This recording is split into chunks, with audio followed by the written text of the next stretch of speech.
नमस्कार साथियों, आप सभी का लिटरेचर लवर्स के ऑनलाइन प्लेटफॉर्म पर मैं संदीप गुप्ता आप सभी का तहे दिल से स्वागत करता हूं। तो कैसे हैं आप सभी लोग? आई होप कि आप सभी लोग काफी अच्छे होंगे और आने वाले एग्जामिनेशंस को लेकर के आपकी तैयारी भी अच्छे तरीके से चल रही होगी। तो आप सभी को पता है कि अभी रिसेंटली 14 नवंबर को आपका केवीएस और एनवीएस 2025 बायोलॉजी सब्जेक्ट के लिए और वेरियस अदर सब्जेक्ट्स के लिए नोटिफिकेशन, डिटेल्ड नोटिफिकेशन जारी हो चुका है और उसके फॉर्म्स भी भरना स्टार्ट हो चुके हैं। तो आज की वीडियो में बायोलॉजी स्पेसिफिकली उसका क्या सिलेबस है, उसका क्या पैटर्न है, एग्जाम का कितने नंबर ऑफ सीट्स हैं और कौन कैंडिडेट्स इसके लिए एलिजिबल है, कौन इस एग्जामिनेशन में, इस वैकेंसी में जो नई अपॉर्चुनिटी आपके सामने आई हुई है केवीएस और एनवीएस की, उसमें कौन लोग सम्मिलित हो सकते हैं, वो सारी चीजें आज के इस वीडियो में हम लोग डिस्कस करने वाले हैं। तो आई होप कि आप लोग इस वीडियो को पूरा एंड तक देखेंगे और एंड तक देखना आपका इसलिए जरूरी है क्योंकि आपको पता है कि 2 साल के बाद ये वैकेंसी आ रही है और बहुत ही अच्छे नंबर ऑफ वैकेंसीज आई है और बम्पर वैकेंसीज में आपका सम्मिलित होना आपके लिए लाभदायक हो सकता है क्योंकि ये जो वैकेंसी है, ये इतने नंबर ऑफ वैकेंसीज कभी केवीएस और एनवीएस में नहीं आई है। तो आपको इसमें डेफिनेटली अप्लाई करना चाहिए और कैसे आप कर सकते हैं वो सारी चीजें हम लोग आज के इस वीडियो में जानने वाले हैं। तो चलिए शुरू करते हैं अपने डिस्कशन को। देखिए, केवीएस और एनवीएस की जो टीजीटी, पीजीटी बायोलॉजी की और वेरियस अदर पीआरटी की भी वैकेंसी आई हुई है, लेकिन आज की इस वीडियो में हम लोग जो मेन फोकस करने वाले हैं जिस वैकेंसी के ऊपर, वो आपकी टीजीटी और पीजीटी की रहने वाली है। टीजीटी यानी ट्रेन्ड ग्रेजुएट टीचर और पीजीटी यानी पोस्ट ग्रेजुएट टीचर, जिसको प्रवक्ता भी बोलते हैं। तो केंद्रीय विद्यालय संगठन और नवोदय विद्यालय संगठन की तरफ से जो टीजीटी और पीजीटी बायोलॉजी 2025 की जो वैकेंसी आई, उसका हम लोग डिटेल्ड एनालिसिस करने वाले हैं कि क्या कुछ इसमें रहने वाला है। देखिए, सबसे पहले आज के वीडियो में हम लोग जो बात करेंगे वो इंपॉर्टेंट डेट्स की रहेगी, examination fees, number of post, eligibility criteria, exam pattern और सिलेबस, है ना। ये 6 मेजर टॉपिक्स हैं जो आपको जानना बहुत जरूरी है और इसी के ऊपर हम लोग बात करने वाले हैं आज के इस वीडियो में। तो चलिए अपना डिस्कशन स्टार्ट करते हैं। इंपॉर्टेंट डेट्स की अगर हम बात करें तो जो इंपॉर्टेंट डेट्स है जो आपको पता होनी चाहिए वो आपके एग्जाम फॉर्म से रिलेटेड है। अभी एग्जाम की डेट नहीं आई है कि आपका एग्जाम कब होगा। अभी जो नोटिफिकेशन, डिटेल नोटिफिकेशन है, उसमें सिर्फ आपका फॉर्म भरने की तिथि और फॉर्म भरने की जो अंतिम तिथि है, यानी रजिस्ट्रेशन ओपनिंग और रजिस्ट्रेशन क्लोजिंग, ये दोनों डेट्स आपको मेंशन कर दी गई है। तो 14 नवंबर 2025 के 10 बजे सुबह से आपका ये फॉर्म भरना स्टार्ट हो चुका है और 4 दिसंबर 2025 की रात 11:50 तक आप इस फॉर्म को भर सकते हैं। रही बात फी डिपोजिशन की, तो आप फीस भी 14 नवंबर 2025 की सुबह 10 बजे से लेकर के 4 दिसंबर 2025 की रात 11:50 तक फीस भी जमा कर सकते हैं। तो ये तो बात हो गई आपके इंपॉर्टेंट डेट्स की। एग्जाम की फीस की हम लोग बात कर लेते हैं। तो एग्जाम की फीस आपकी डिफरेंट वैकेंसीज की अलग अलग है। जैसे असिस्टेंट कमिश्नर की अगर हम बात करें तो 2300 रुपए फीस है, प्लस आपकी 500 रुपए प्रोसेसिंग फीस है। हमको जो वैकेंसी के लिए, जिस वैकेंसी के लिए आप तैयारी कर रहे हैं, वो आपकी पीजीटी और टीजीटी की है।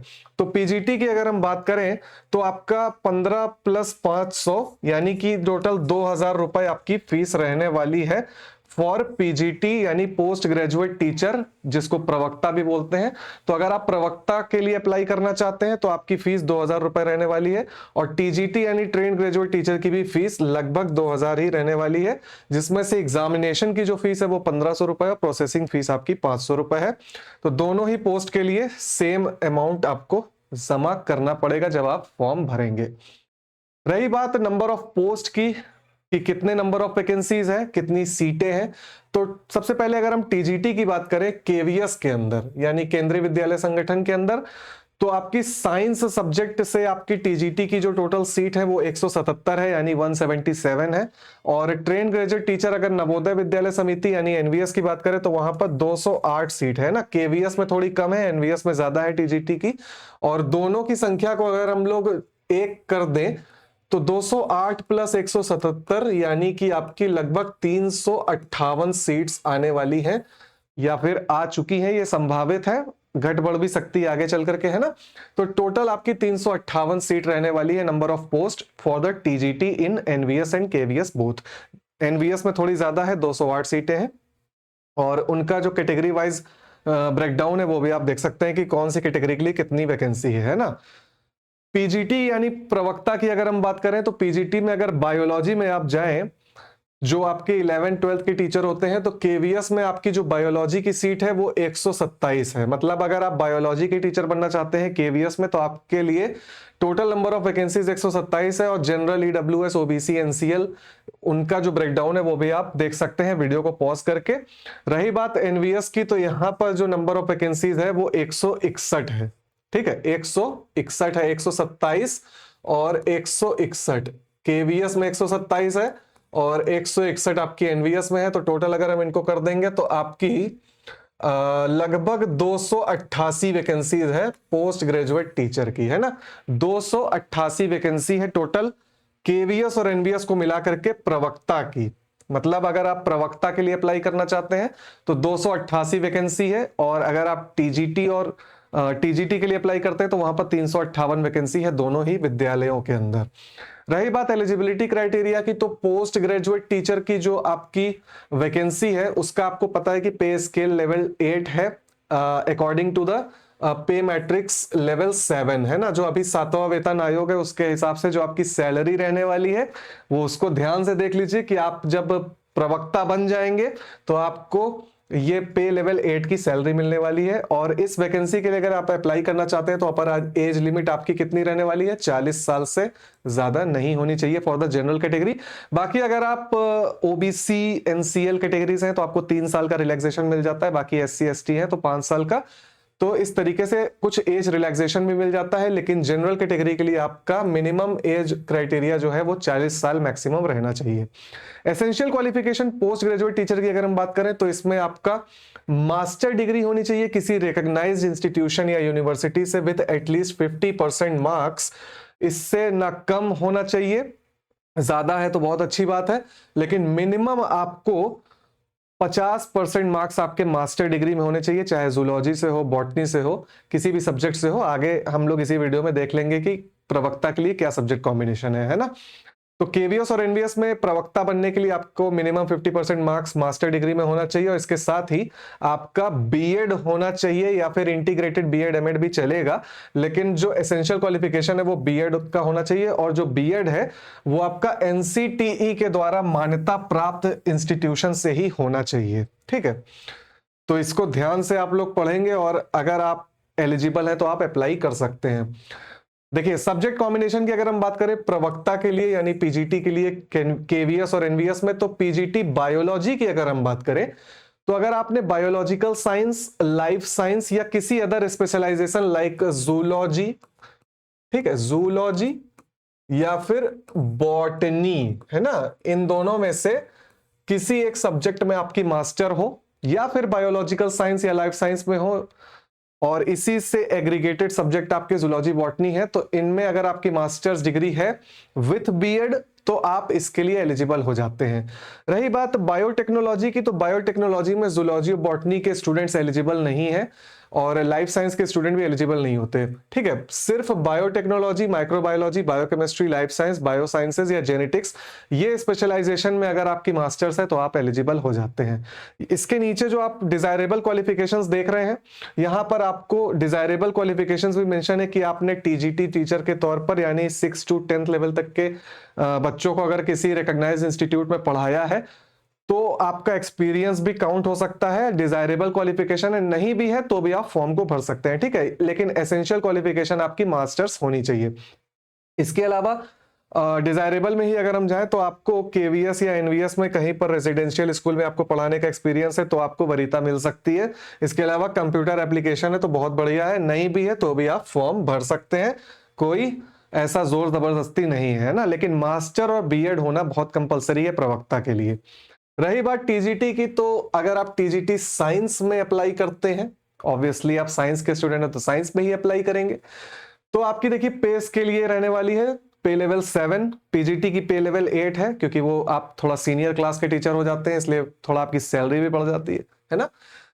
और अपर एज लिमिट की बात करें तो पीजीटी में 40 साल थी और टीजीटी में आपकी 35 साल है। चाहे आप केवीएस या एनवीएस कहीं पर भी आप एलोकेट होते हैं या नियुक्त होते हैं तो आपकी जो मिनिमम एज लिमिट या मैक्सिमम एज लिमिट की अगर हम बात करें तो 35 साल से ज्यादा नहीं होनी चाहिए। बाकी एजुकेशनल क्वालिफिकेशन की बात करें तो आपकी मिनिमम बैचलर डिग्री होनी चाहिए केवीएस और एनवीएस दोनों में, और कंसर्न सब्जेक्ट यानी आपका बीएससी बायोलॉजी में होना चाहिए। बीएड की डिग्री एनसीटीई के द्वारा मान्यता इंस्टीट्यूशन से आपकी प्राप्त हो जानी चाहिए, अपीयरिंग वाले नहीं चलेंगे, ठीक है। विथ 50% मार्क्स आपने बीएड कंप्लीट कर लिया हो तो आप इस टीजीटी पोस्ट के लिए एलिजिबल हो जाते हैं, एनवीएस और केवीएस दोनों के अंदर।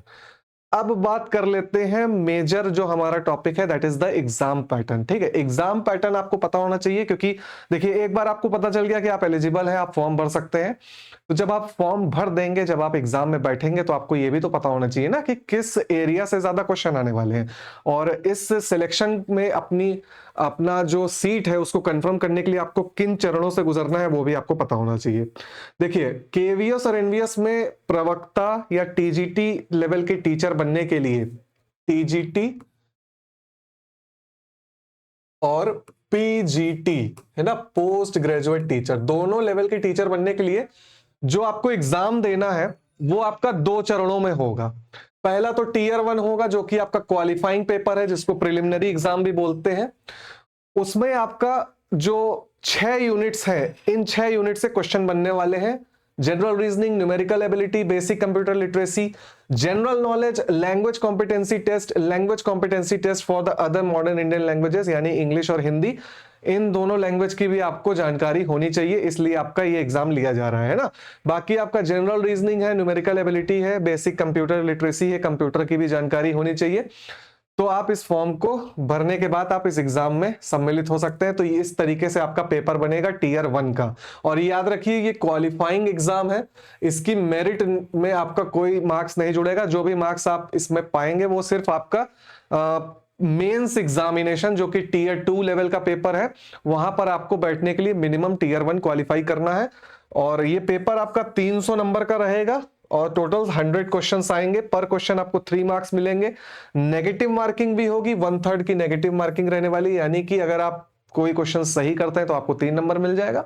बाकी अगर आपने कोई क्वेश्चन गलत कर दिया तो आपके मार्क्स डिडक्ट हो जाएंगे, 1 नंबर आपका चला जाएगा। तो बहुत ध्यान से आपको एग्जाम देना है और इस नेगेटिव मार्किंग को ध्यान में रख करके देना है।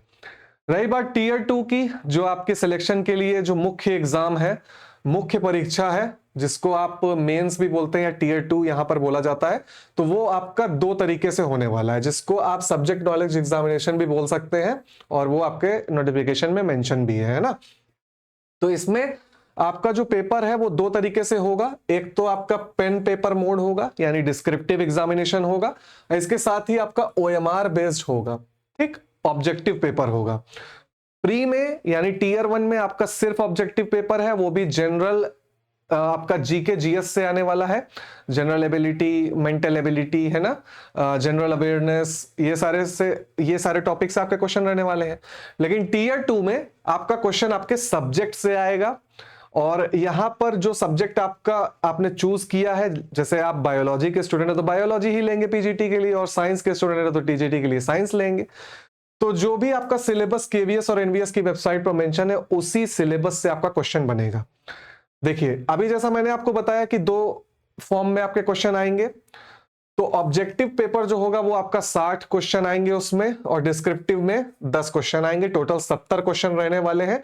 और मार्क्स की अगर हम बात करें तो टोटल 100 मार्क्स का टीयर 2 एग्जाम रहने वाला है। 300 मार्क्स का टीयर 1 है और 100 नंबर का टीयर 2 है। टीयर 1 क्वालिफाइंग है, टीयर 2 सिलेक्शन दिलाने के लिए जो इंटरव्यू होगा उसमें आप, जो आपकी लिस्ट बनेगी मेरिट लिस्ट, उसमें सम्मिलित होने के लिए आपको ये एग्जाम देना है। टोटल मार्क्स की अगर हम बात करें तो डिस्क्रिप्टिव में 40 नंबर का क्वेश्चन आएगा और ऑब्जेक्टिव में 60 नंबर, ठीक है। तो टोटल 100 मार्क्स का पेपर रहेगा। यहां पर भी नेगेटिव मार्किंग है, टीयर 1 में 1/3 की थी, यहां पर 1/4 की है। थोड़ा सा यहां पर आपको रियायत दी गई है कि टीयर 1 में आपको बहुत ध्यान से इसलिए एग्जाम देना है क्योंकि वहां पर नेगेटिव मार्किंग थोड़ी ज्यादा है। 3 नंबर का एक क्वेश्चन है, पर क्वेश्चन आपकी जो नेगेटिव मार्किंग थी वो 1 थी, है ना। लेकिन यहां पर जो 1/4 की नेगेटिव मार्किंग है तो 0.25 मार्क्स आपके डिडक्ट हो जाएंगे। तो ये तो बात हो गई आपके एग्जाम पैटर्न की। बाकी अब हम लोग एक बार इसके सिलेबस को डिस्कस कर लेते हैं। जो छठा पॉइंट था आपका, वो क्या था? वो आपका बायोलॉजी का सिलेबस था। तो टीयर 2 का जो मेंस एग्जाम है उसमें पीजीटी बायोलॉजी का जो सिलेबस रहने वाला है वो कुछ इस प्रकार से है। ये सिलेबस आपको केवीएस और एनवीएस की ऑफिशियल वेबसाइट पर मिल जाएगा और उस वेबसाइट पर जाकर के आप डाउनलोड कर सकते हैं। बाकी ये सिलेबस की एक कॉपी मैं आपको टेलीग्राम चैनल पर, हमारा जो टेलीग्राम ऑफिशियल चैनल है वहां पर आपको शेयर कर दूंगा, तो वहां से जाकर के भी आप डाउनलोड करके डायरेक्टली उस सिलेबस को देख सकते हैं। देखिए, प्रवक्ता की अगर हम बात करें टीयर 2 का, तो उसका जो सिलेबस रहने वाला है टीयर 2 एग्जाम का, देखिए टीयर 1 का तो आपको सिलेबस दिखाई दिया कि आपका किस एरिया से क्वेश्चन आने वाले हैं और कितने मार्क्स के। टीयर 2 में जो आपका एग्जाम पैटर्न है, जो आपका 100 नंबर का पेपर होगा डिस्क्रिप्टिव प्लस ऑब्जेक्टिव, उसमें जो क्वेश्चंस आपके बनेंगे वो आपका living world, biological classification, plant kingdom, animal kingdom से बनने वाले हैं। ये एक डिटेल्ड सिलेबस है फॉर द पीजीटी बायोलॉजी। बाकी इसके सब टॉपिक्स आप स्क्रीन को देख सकते हैं, स्क्रीन पर देख सकते हैं, वीडियो को पॉज करके आप पढ़ सकते हैं, है ना। चलिए, मैं ज्यादा उसको डिटेल में नहीं जाऊंगा, नहीं तो वीडियो काफी लंबी हो जाएगी और फिर आप इसको डाउनलोड करके मैं आपको वो प्रोवाइड कर दूंगा, तो उसको एक एक सब टॉपिक को ब्रेक डाउन करके आप समझ सकते हैं ना। Animal kingdom, morphology of flowering plant, anatomy of flowering plant, structural organisation in animals, cell the unit of life, ये सारे कुछ इंपॉर्टेंट टॉपिक्स हैं, इंपॉर्टेंट यूनिट है जहां से आपसे क्वेश्चन पूछने वाले हैं टीयर 2 एग्जाम में।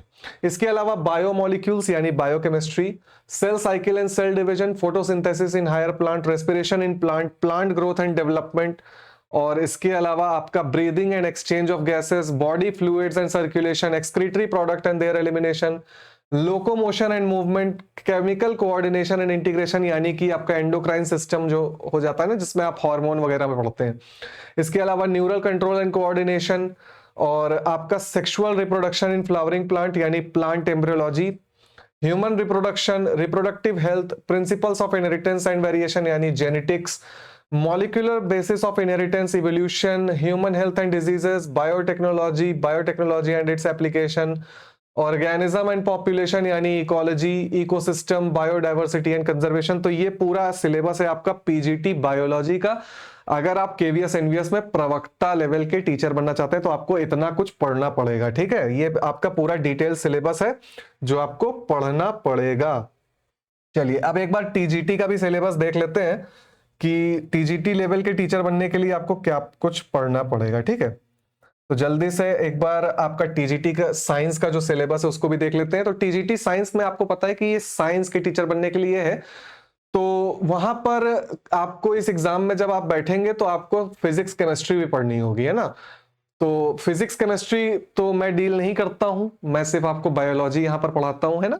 तो फिजिक्स केमिस्ट्री पर आप उस पीडीएफ में आप लोग चेक कर लीजिएगा कि क्या क्या पढ़ना है। बाकी मैं आपको बायोलॉजी का मोटा मोटा बता देता हूं कि पूरा किस एरिया से आपका पेपर बनने वाला है। देखिए, tissues and organs, organ system, organism, ये आपके एक यूनिट है जिससे आपका टीजीटी लेवल के पेपर में क्वेश्चन आने वाले हैं। बाकी लाइफ प्रोसेसेस है, control and coordination in animals and plants, मतलब जिसमें आपको आप केमिकल कोऑर्डिनेशन, जैसा आपके पीजीटी बायोलॉजी में था कि एंडोक्राइन सिस्टम से क्वेश्चन है, वैसे ही आपका नर्वस सिस्टम और एंडोक्राइन सिस्टम से जो आपका क्वेश्चन पीजीटी में आने वाला है वो यहां पर बेसिक लेवल का रहने वाला है, क्योंकि आपको पता है कि फिजिक्स केमिस्ट्री भी है तो ज्यादा डिटेल में नहीं पूछा जाएगा जितना आपके पीजीटी में पूछा जाता है ना।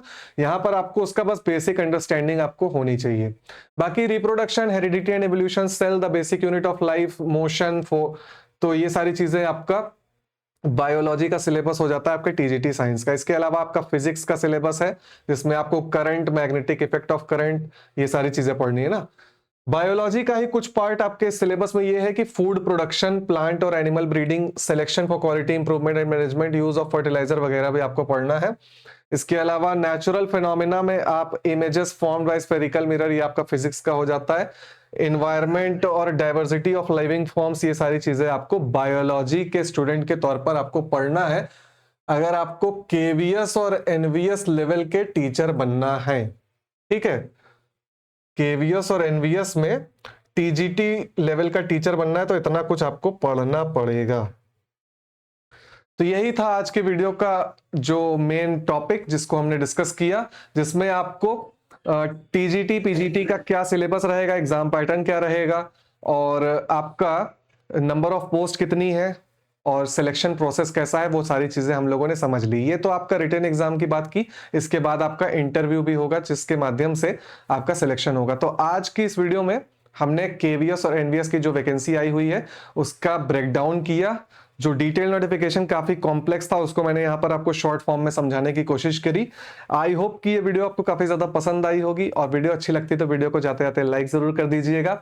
बाकी इस वीडियो को पूरा एंड तक देखने के लिए आप सभी का बहुत बहुत धन्यवाद।